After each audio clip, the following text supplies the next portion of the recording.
Breaking news, President Biden has decided to end his 2024 presidential campaign. He is stepping aside, and this is D Knight from the Pardon the Insurrection podcast. Go ahead, hit that subscribe button if you haven't done so already.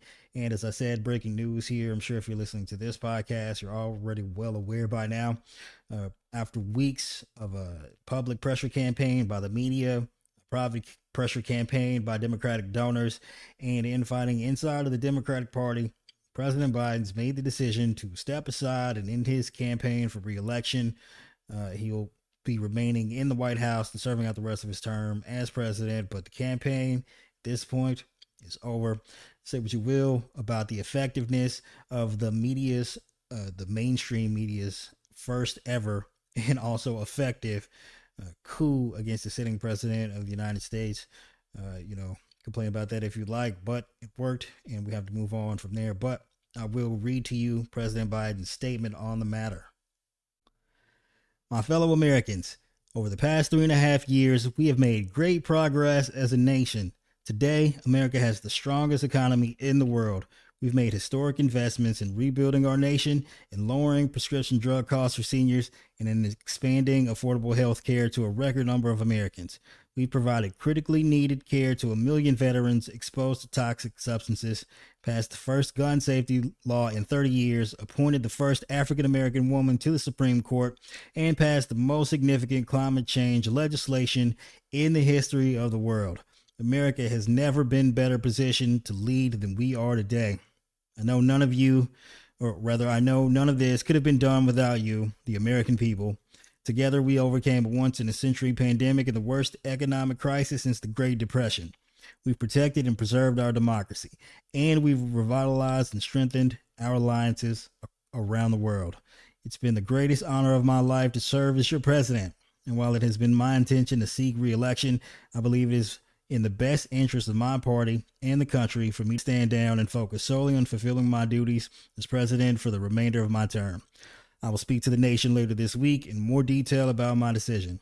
For now, let me express my deepest gratitude to all of those who have worked so hard to see me reelected. I want to thank Vice President Kamala Harris for being an extraordinary partner in all of this work. And let me express my heartfelt appreciation to the American people for the faith and trust you have placed in me. I believe today, what I always have, that there is nothing America can't do when we do it together. And we just have to remember that we are the United States of America. We live in the craziest of times after last weekend where we had the attempted political assassination of a presidential candidate, and after weeks of a media assassination of a sitting president, he's decided to drop out from his campaign. I'm not looking forward to seeing what next weekend brings. But if you're wondering where President Biden's endorsement was, in a follow-up post, he did send his endorsement to Kamala Harris. I'll read that for you as well. My fellow Democrats, I have decided not to accept the nomination and to focus all my energies on my duties as president for the remainder of my term. My very first decision as the party nominee in 2020 was to pick Kamala Harris as my vice president, and it's been the best decision I've made. Today, I want to offer my full support and endorsement to Kamala to be the nominee of our party this year. Democrats, it's time to come together and beat Trump. Let's do this. Former President Bill Clinton and former Secretary of State Hillary Clinton also put out a statement as well upon hearing the news of President Biden stepping down, and they also shared their endorsement of Kamala Harris. I'll read that statement for you as well. President Biden has capped his extraordinary career service with a presidency that has lifted America out of an unprecedented pandemic, created millions of new jobs, rebuilt a battered economy, strengthened our democracy, and restored our standing in the world. By any measure, he has advanced our founders' charge to build a more perfect union and his own stated goal of restoring the soul of our nation. We join millions of Americans in thanking President Biden for all he has accomplished, standing up for America time and again, with his North Star always being what's best for the country. We are honored to join the president in endorsing Vice President Harris and will do whatever we can to support her. We've lived through many ups and downs, but nothing has made us more worried for our country than the threat posed by a second Trump term. He has promised to be a dictator on day one, and the recent ruling by his servile Supreme Court will only embolden him to further shred the Constitution. Now is the time to support Kamala Harris and fight with everything we've got to elect her. America's future depends on it. President Obama, who President Biden formerly served under as vice president, also put out a statement. Of note, he did not send an endorsement Kamala Harris's way, but I'll read that statement as well. Joe Biden has been one of America's most confidential presidents and as well as a dear friend and partner to me. Today, we've also been reminded again that he's a patriot of the highest order. 16 years ago, when I began my search for a vice president, I knew about Joe's remarkable career in public service. But what I came to admire even more was his character, his deep empathy and hard-earned resilience, his fundamental decency and belief that everyone counts.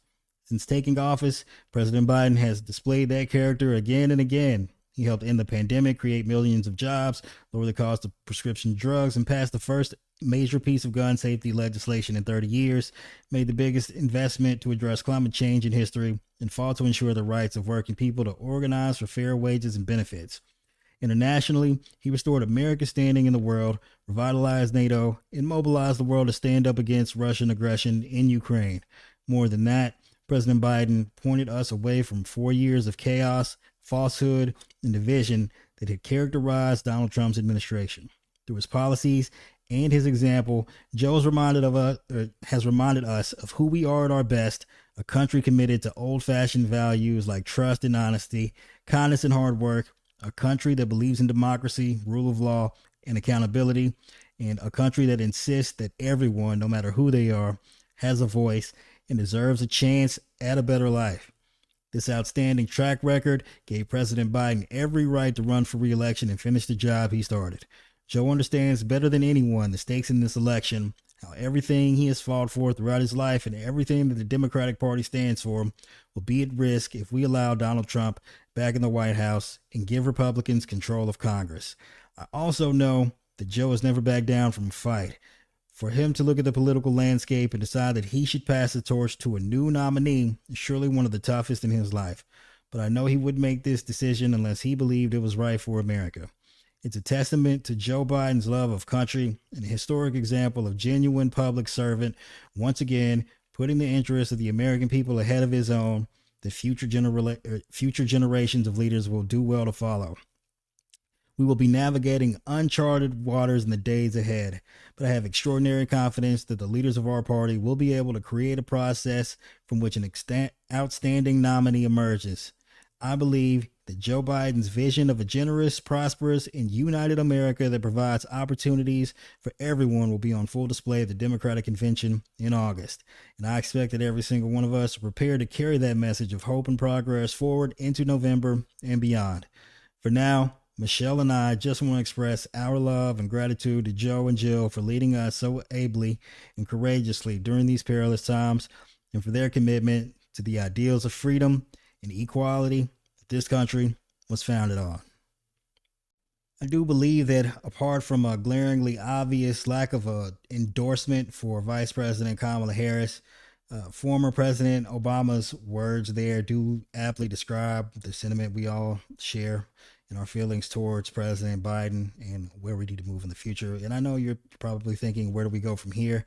Many of you are probably feeling slightly down or downtrodden upon hearing the news that President Biden won't be continuing in his re-election efforts.